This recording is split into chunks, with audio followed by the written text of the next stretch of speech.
बढ़ेंगे। उसके बाद जितने भी हमारे करेंसीज कैपिटल्स हैं और तमाम चीज़ें जो हैं हम आज के सेशन में कवर करेंगे। शुरू करते हैं इंटरनेशनल बैंकिंग एंड ऑर्गेनाइजेशंस के साथ। अब देखिए यहाँ से आपको क्या क्या क्वेश्चन आ सकता है ये भी मैं साथ के साथ बताऊंगी। सबसे पहले आईएमएफ और वर्ल्ड बैंक। आपको पता है कि जब वर्ल्ड वॉर 2 खत्म हुई तो दो चीज़ों की बहुत ज़्यादा ज़रूरत पड़ी। सबसे पहले था कि जी हमें दुनिया में पीस बनाने की इस टाइम पे बहुत ही ज़्यादा ज़रूरत है। ठीक है, अगर आपको लाइटिंग या फिर वॉइस में कोई भी दिक्कत आ रही हो तो एक बार मुझे बता दीजिए। हाँ जी, सबसे पहले जब वर्ल्ड वॉर 2 खत्म हुआ तो हमें ज़रूरत पड़ी कि उस टाइम पे क्या हो गया था कि पीस जो है पूरी दुनिया का वो खत्म हो गया था, है ना, और बहुत ही ज्यादा इकोनॉमी की बर्बादी हो चुकी थी। इसीलिए हम सब ने सोचा कि एक ऐसी बॉडी बनानी चाहिए जो एक तो पीस बनाए रखे और दूसरा इकोनॉमीज जो है हम उनको रिकवर करवा पाए, है ना। तो पीस के लिए तो हमने बॉडी बनाई यूनाइटेड नेशंस, और जो दूसरा था हमारे लिए क्या, दूसरा जो था हमारा कि क्या मेक श्योर करना है कि जो इकोनॉमीज की एकदम बुरी हालत हो गई है, खस्ता हालत हो गई है, उसको उभारने के लिए हमने जो है पूरी दुनिया ने जो है यहाँ पर मैं आपको बताती हूँ, पूरी दुनिया ने यहाँ पर जो है बैठ के सबने मिलकर जो है जितने भी लीडर्स थे उन्होंने सोचा कि कुछ बॉडीज बनाने पड़ेंगे। वहां पर इंडिया भी बैठा था, तब इंडिया ब्रिटिश इंडिया का पार्ट था अगर आपको याद हो, है ना, क्योंकि मैं 44 की बात कर रही हूँ और हमारा देश आजाद 47 में हुआ, तो ब्रिटिश इंडिया ने भी इसमें पार्टिसिपेट किया था। सो आपको ये जानने को मिलेगा कि जितनी भी बॉडीज होती है ना उनके हम फाउंडिंग मेंबर्स हैं। उस टाइम पर बेशक इंडिया इंडिपेंडेंट नहीं था बट ब्रिटिश इंडिया ने उसमें पार्टिसिपेट किया था, इसलिए हम वहां के फाउंडिंग मेंबर्स भी होते हैं बहुत सारी बॉडीज के।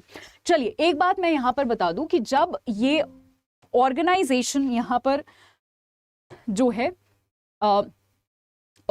जब ये ऑर्गेनाइजेशन सभी लोग जो है ये बैठे और सभी लोगों ने जो है यहां पर डिसाइड किया, सभी लोगों ने जो है डिसाइड किया कि हम लोग कुछ बॉडीज बनाएंगे ऐसे। तो ये लोग जो है ब्रेटन वुड्स करके एक जगह का नाम है, वहां पर एक होटल में गए, सारे लोग बैठे और सब लोगों ने बैठ के 3 बॉडीज वहां पर बनाई। सबसे पहली बॉडी थी आईएमएफ, दूसरा था जी वो आईबीआरडी जिसको आज हम वर्ल्ड बैंक भी कहते हैं, ठीक है, और तीसरी एक और बॉडी बनाई थी, आई एम श्योर ये आपको नहीं पता होगा और ये बड़ी इंटरेस्टिंग है। आईटीओ बनाने की बात करी गई थी।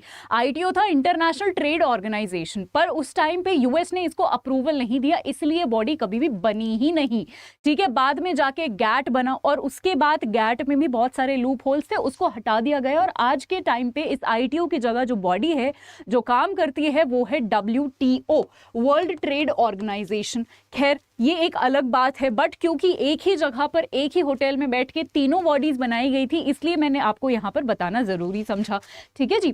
सो आईएमएफ और वर्ल्ड बैंक को जो है बनाया गया, राइट। ब्रेटन वुड्स इंस्टीट्यूशंस हम इसको इसलिए कहते हैं क्योंकि यहां पर एक ही जगह पर ब्रेटन वुड्स नाम की जो यूएस में एक जगह है वहां पर बैठ के इसको बनाया गया था। 44 में ये बनाया गया था, हम सबको पता है, राइट। न्यू हैम्सफायर करके एक जगह है जहां पर ये ब्रेटन वुड्स टाउन है जहां पर ये बनाया गया था। इसमें जो है 45 गवर्नमेंट ने जो है अग्री किया था ये बनाने के लिए, राइट। जब ये शुरू हुआ था तब आईबीआरडी हम इसको बोलते थे, ठीक है। आईबीआरडी जो है हम इसको बोलते थे। अच्छा आईबीआरडी कोई मुझे बता सकता है क्यों बोलते थे?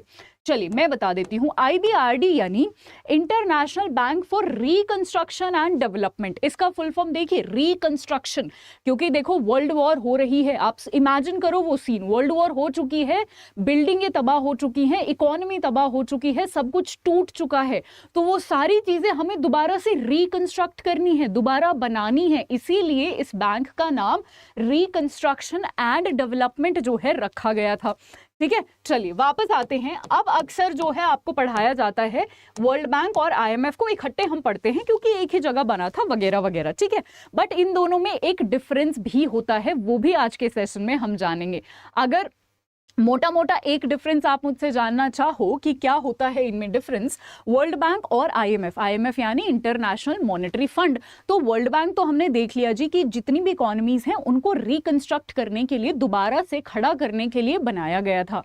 वहीं दूसरी तरफ आईएमएफ इसीलिए बनाया गया था, या फिर आईएमएफ अब तक भी क्या काम करता है कि मान लो बहुत सारी ऐसी सरकारें होती हैं जो फॉर एग्जाम्पल बेच कम रही हैं अपना सामान और खरीद ज्यादा रही हैं, ठीक है। तो कहीं ना कहीं वो जो एक बैलेंस ऑफ पेमेंट है वो बिगड़ जाता है देशों का, क्योंकि अगर आप आपकी एक खुद की दुकान है जहां पर आप सामान खरीद तो ज्यादा रहे हो, है ना, पर बिक नहीं रहा है आपका सामान, तो कहीं ना कहीं आप कोई ना कोई क्राइसिस में आ सकते हो। बैलेंस ऑफ पेमेंट क्राइसिस इसी को कहते हैं। तो वो क्राइसिस वाली सिचुएशन में जब लोन चाहिए होता है कंट्रीज को, वो IMF देती है, ठीक है। और दूसरी तरफ वर्ल्ड बैंक तो हमने देख लिया कि जितनी भी डेवलपिंग देश हैं और ये सारी, एक्चुअली जब ये शुरू में बनाया गया था तब तो रिकंस्ट्रक्ट करने के लिए कि पूरी दुनिया को बनाना है, फिर धीरे धीरे इसका एजेंडा हो गया कि जितनी भी जी एशियन कंट्रीज है, अफ्रीकन कंट्रीज है, डेवलपिंग कंट्रीज है, उनको हमने मदद करनी है पैसे देकर, ठीक है, लोन वगैरह देकर। तो ये एक मेजर डिफरेंस है, बाकी छोटे छोटे डिफरेंसेस भी हैं, वो भी हम देख लेते हैं। तो इसका यहाँ पर जो IMF का जो एजेंडा है to deal with the issues related with financial sector और मैक्रो इकोनॉमिक्स, ठीक है। सो यहाँ पर घबराने वाली बात नहीं है, जो मैंने अभी बताया है वही इसका मतलब है। और यहाँ पर जो पॉवर्टी से ग्रसित जितने भी लोग हैं उनको मदद करना वर्ल्ड बैंक का काम है, राइट।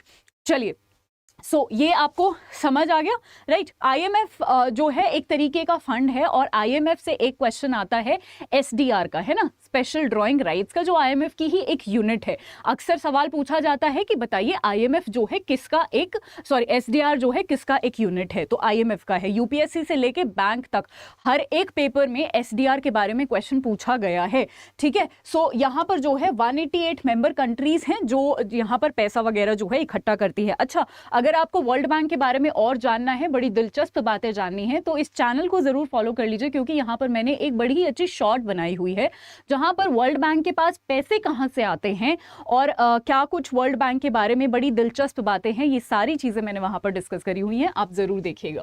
चलिए, अब यहाँ पर सिमिलैरिटीज हम सभी को पता है क्या है कि यहाँ पर देखिए जी, ये जो दोनों ही बैंक आप बोल सकते हो, इनको गवर्नमेंट और इनके जो मेंबर स्टेट्स हैं, मेंबर नेशंस हैं, ये गवर्न करते हैं, ठीक है। यहाँ पर almost every country on this earth is a member, ठीक है। ऑलमोस्ट सारी कंट्रीज जो हैं दोनों ही नेशंस की मेंबर कंट्री हैं, ठीक है। इकोनॉमिक इश्यूज को ही दोनों हैंडल करते हैं, हालांकि थोड़ा सा डिफरेंस है दोनों के उसमें, बट इकोनॉमिक इश्यूज को ही ये दोनों हैंडल कर रहे हैं यहाँ पर, ठीक है। सो बेसिकली इकोनॉमी को ही यहाँ पर प्रमोट या बूस्ट करने की बात करी जा रही है।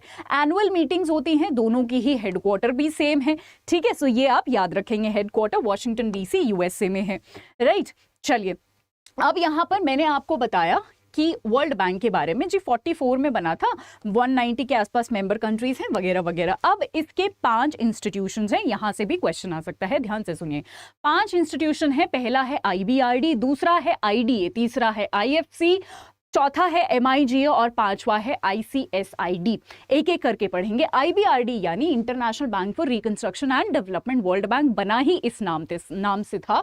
1944-45 के आसपास जो है इसको बनाया गया था। काम क्या था कि आपको पता है जितने भी गरीब देश है, या गरीब सिर्फ गरीब नहीं, उस टाइम पे तो वर्ल्ड वॉर 2 की मैं बात कर रही हूँ, तो इमेजिन करके देखो जब जो हालत ही बुरी हो रखी थी उसको हमें दोबारा बनाना था। सारी बिल्डिंग्स टूटी हुई हैं, रोड टूटे हुए हैं, इमेजिन करके देखो वो सीन, तो उसको हमें दोबारा बनाना है, ये इसका काम था, ठीक है।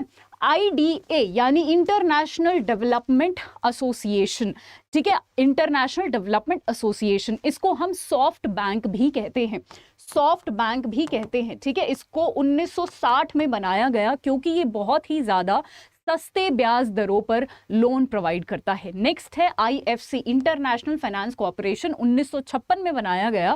काम है इसका क्या कि जनरली क्या है, वर्ल्ड बैंक जो है सरकारों को लोन देता है, और जो सरकार जो है वो उस पैसे को सोशल कामों में ही लगा सकती है, जैसे रोड बनवाना हो, है ना, बच्चों के लिए स्कूल खुलवाने हो वगैरह वगैरह। बट IFC वर्ल्ड बैंक की एक ऐसी ब्रांच है जो कि प्राइवेट, आप बोल सकते हो प्राइवेट सेक्टर के डेवलपमेंट को प्रमोट करने के लिए भी मदद करती है। तो अगर ये क्वेश्चन आए कि क्या वर्ल्ड बैंक प्राइवेट सेक्टर के डेवलपमेंट में भी हेल्प करता है, बिल्कुल करता है, अपनी एक आर्म IFC यानी इंटरनेशनल फाइनेंस कोऑपरेशन के द्वारा। उसके बाद आता है MIGA, 1988 में बना। अब देखो, श्रीलंका, आपको पता है कि श्रीलंका की बहुत ही बुरी हालत हो रखी है, ना तो वहां पर पैसा है और ना वहां पर पॉलिटिकल स्टेबिलिटी है, राइट। अब अगर आप मुकेश अंबानी, अडानी या फिर किसी को भी बोलोगे, जेफ बेजोस, जितने भी आप बिजनेसमैन ले लो, किसी को भी बोलोगे कि जाके श्रीलंका में अपना कोई बिजनेस शुरू कर लो, क्या कोई करना पसंद करेगा? बिल्कुल नहीं करेगा। डर क्या है कि हमारा बिजनेस डूब जाएगा। तो ऐसे केस में वर्ल्ड बैंक बीच में आता है और वर्ल्ड बैंक जो है बोलता है बहुत सारे बिजनेस लोगों को, बिजनेस मैन्स को बोलता है कि जी जितनी भी ऐसी पुअर कंट्रीज हैं आप वहां पर जाके अपना जो भी सेटअप है, अपनी कंपनी है, कुछ भी वहां पर खोलिए, क्योंकि उन देशों की हेल्प जो है, ताकि उन देशों की भी हेल्प हो जाए। अगर कोई भी प्रॉब्लम हुई, अगर आपका बिजनेस डूबा, तो हम यानी वर्ल्ड बैंक अपने MIGA इंस्टीट्यूशन के तहत मदद करता है। यानी एक इंश्योरेंस कंपनी की तरह जो है यहां पर वर्ल्ड बैंक अपने MIGA इंस्टीट्यूशन के तहत जो है बीच में आता है, और अगर जो भी मान लो जो भी उस कंपनी को घाटा होता है उसको जो है एक इंश्योरेंस की तरह, एक गारंटी की तरह जो है वर्ल्ड बैंक उसकी भरपाई कर देता है, कॉम्पनसेशन कर देता है। इसीलिए इसका नाम भी है multilateral investment and guarantee agency. यहां पर वर्ल्ड बैंक एक गारंटी प्रोवाइड कर रहा है, जैसे बैंक भी, हमें आपको पता है ना, बैंक भी एक गारंटी प्रोवाइड करते हैं, तो इसी तरीके से यहां पर गारंटी प्रोवाइड होती है। राइट, ओके, चलिए नेक्स्ट है ICSID यानी international centre for settlement and investment dispute. अब देखो क्या होता है कि मान लो हमारे और चाइना के बीच में फॉर एग्जांपल कोई भी पैसों को लेकर, इन्वेस्टमेंट को लेकर कोई डिस्प्यूट हो जाता है, तो चाइना को तो हम अपने यहाँ पर अपने सुप्रीम कोर्ट में नहीं ला सकते कि जी हमारे सुप्रीम कोर्ट में आओ यहाँ पर फैसला करते हैं, ना हम चाइना के कोर्ट में जाएंगे, है ना। कोई एक इंटरनेशनल कोर्ट होना चाहिए या कोई भी इंटरनेशनल प्लेटफॉर्म होना चाहिए जहां पर इन्वेस्टमेंट से रिलेटेड अगर कोई डिस्प्यूट हो जाए तो उसको सॉल्व किया जा सके। राइट, 66 में ये बना था ICSID, वर्ल्ड बैंक का ही एक इंस्टीट्यूशन है, बट पता है इंटरेस्टिंग बात क्या है, इंडिया इसका पार्ट नहीं है। इंडिया इन चारों इंस्टीट्यूशन का पार्ट है, IBRD, IDIFC और MIGA, सिर्फ और सिर्फ ICSID का इंडिया मेंबर नहीं है। और यहां से क्वेश्चन आएगा, सो मिस नहीं करना, ठीक है। चलिए आगे बढ़ते हैं। नेक्स्ट हम बात करते हैं बैंक फॉर इंटरनेशनल सेटलमेंट। मैंने RBI सर्कुलर्स करवाए थे, वहां पर भी मैंने बैंक फॉर इंटरनेशनल सेटलमेंट पढ़ाया था, जो कि आप सभी को पता है एक तरीके का जितने भी हमारे जो सेंट्रल बैंक है उनका जो है बैंक ये एक्ट करता है। पढ़ लेते हैं। ये इंटरनेशनल फाइनेंशियल इंस्टीट्यूशन है, ठीक है, which is owned by members of central bank. अलग अलग जो सेंट्रल बैंक के मेंबर हैं वही इसको ओन करते हैं, ठीक है। इसका प्राइमरी गोल यही है कि फाइनेंशियल कोऑपरेशन को बेटर करना है, और कहीं ना कहीं सेंट्रल बैंक को अगर कोई सेंट्रल बैंक्स जितने भी होते हैं उनको अगर कोई दिक्कत आ रही है तो उनकी हेल्प करनी है। 1930 में इसको जो है इस्टेब्लिश किया गया था, ठीक है। सेंट्रल बैंक का कोऑपरेशन ही इसका पर्पस है। इसकी लोकेशन बेजल स्विट्जरलैंड में है। तो क्वेश्चन आपका कहीं से भी आ सकता है, इसकी लोकेशन पूछी जा सकती है, पर्पस पूछा जा सकता है, कब इस्टेब्लिश हुआ था, ये जी किस लिए इस्टेब्लिश हुआ था, ये सारी चीजें आपसे पूछी जा सकती हैं। राइट, चलिए यहां पर आप फिर से देख सकते हैं कि BIS जो है एक तरीके का लेंडर ऑफ लास्ट रिजॉर्ट की तरह काम करता है, कि यानी अगर मान लो सेंट्रल बैंक को कोई पैसों को लेकर दिक्कत आ जाती है, जिसको लिक्विडिटी क्रंच भी कहते हैं, यानी पैसे कम हो जाते हैं, पैसे खत्म हो जाते हैं कुछ भी, तो बैंक फॉर इंटरनेशनल सेटलमेंट जो है वो RBI हमारे यहाँ पर सेंट्रल बैंक है, ऐसे ही फेडरल बैंक US का सेंट्रल बैंक है, तो जितने भी सेंट्रल बैंक्स हैं उनकी क्या करता है जी, मदद करता है, ठीक है। और उसके साथ साथ यहाँ पर कुछ रिसर्च और स्टैटिस्टिक्स में भी बैंक BIS जो है मदद करता है। राइट, चलिए आगे बात कर लेते हैं न्यू डेवलपमेंट बैंक की। यहां से एक परमानेंट क्वेश्चन आता है, जो क्वेश्चन आता है वो यही आता है अगर आएगा तो, कि न्यू डेवलपमेंट बैंक किसका बैंक है। तो न्यू डेवलपमेंट बैंक मैंने इसको ऐसे याद किया हुआ था कि नया घर किस चीज से बनता है, मान लो ईंटों से बनता है ना घर, नया घर है ना, तो ब्रिक्स क्या होती है, ब्रिक होती है ना, ईंटें होती है। तो न्यू डेवलपमेंट बैंक किसका बैंक है, ब्रिक्स का बैंक है। राइट, यही क्वेश्चन आता है, आपको कंफ्यूज कर दिया जाएगा। New development bank world bank का बैंक है, ADB का बैंक है, तो ये ब्रिक्स का बैंक है, ठीक है।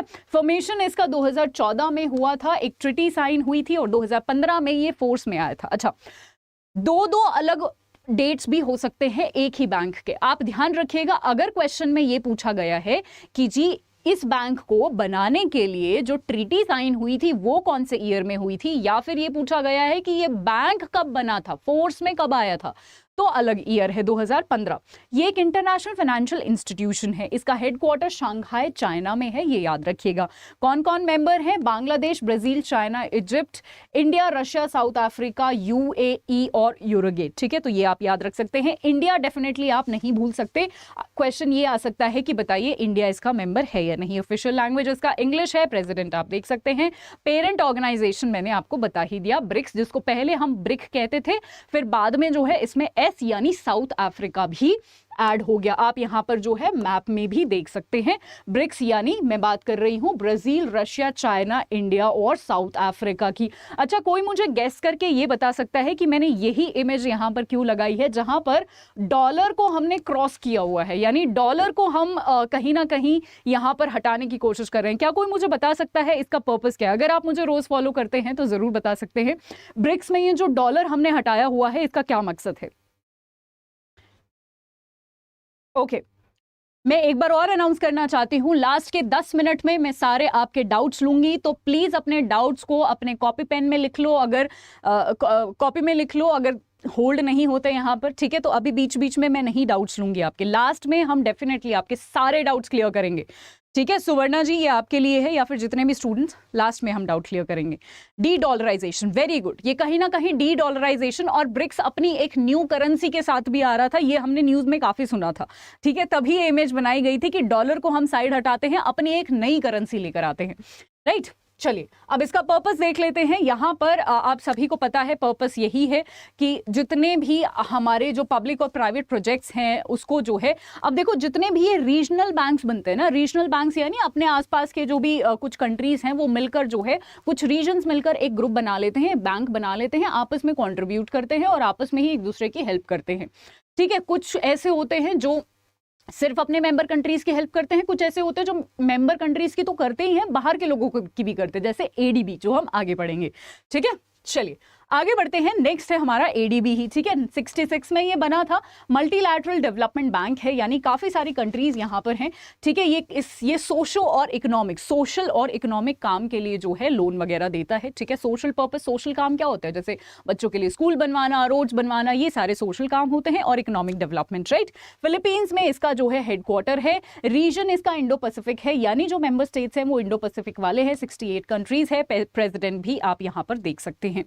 ठीक है, चलिए यहाँ पर इसका जो मकसद है वो यही है कि हमें जो है प्रॉस्पेरस, इंक्लूसिव, सस्टेनेबल एशिया और पैसिफिक रीजन को जो है बनाना है, और इस एरिया में जो भी गरीबी वगैरह है उस गरीबी को हमने हटाना है। ये एक रिपोर्ट रिलीज करता है। अच्छा, वर्ल्ड बैंक और IMF की रिपोर्ट्स भी बड़ी इंपॉर्टेंट है, आप ध्यान से पढ़िएगा। मैंने वो करंट अफेयर्स में कवर करवाई हुई है, क्योंकि आज हम स्टैटिक पोर्ट पढ़ रहे हैं तो वो मैं कवर नहीं कर रही हूँ। बाकी जितनी भी न्यूज में रही है रिपोर्ट्स वो हम ऑलरेडी कवर कर चुके हैं।